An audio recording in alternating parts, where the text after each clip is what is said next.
હાલો, કેમ છો? મજામાં ને બધાય? જો આજ બોરસોઈ છે ને એટલે આજ તો હું કઈ શાકાથી સુધારાય નહીં. તો આપણે અમારે આલું છે આપણે બટેટાનું મિક્સ કરવાનું હોય એ તૂટી ગયું, નોખું થઈ ગયું. એ બધું એકદમ છું જવા દઈ ભલે ને પડ્યું તો કંઈક કામ આવશે. ત્યાં જો આ કાંઈ આવી ગયું. અસલ આના ત્યાં કરીને સાર બાર ઉતારી બટેટા નહીં અને જો અસલ સુધારવામાં હરખું મેળાવે છે બોરો લઈને. જા આવી રીતે કરી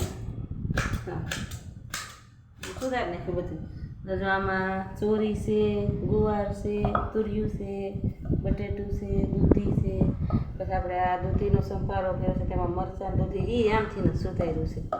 અને આ ધાણા કરી સુધારી છે, આ ટમેટું સુધાર્યું છે. હજી મને એમ થયું થોડુંક શાક ઓછું થાય તો હજી એક બટેટું સુધારી નાખ્યું એટલે પછી આજે એક બટેટું સુધારી નાખ્યું એટલું જણાને થઈ જાય.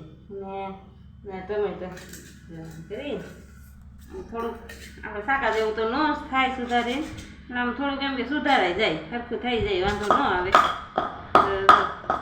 એવી રીતથી આમ સુધારાઈ જાય.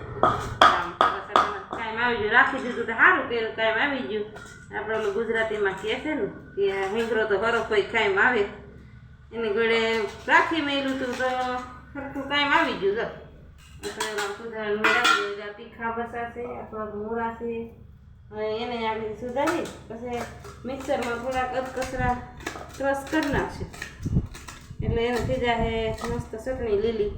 એ ઓલી ચટણી તો આપણે નખાય નહીં એટલે આ ચટણી લીલા મરચાંની ચટણી નાખી અને મસ્ત શાક બનાવશું. દૂધીનો સંભારો અને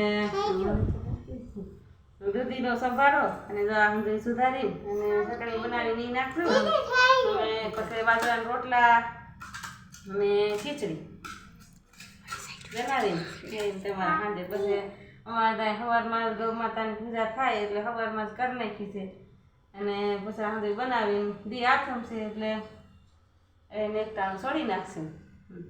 તમે વર્ષોમાં કેવી રીતનું શાક બનાવો છો મને કહેજો કમેન્ટ બોક્સમાં.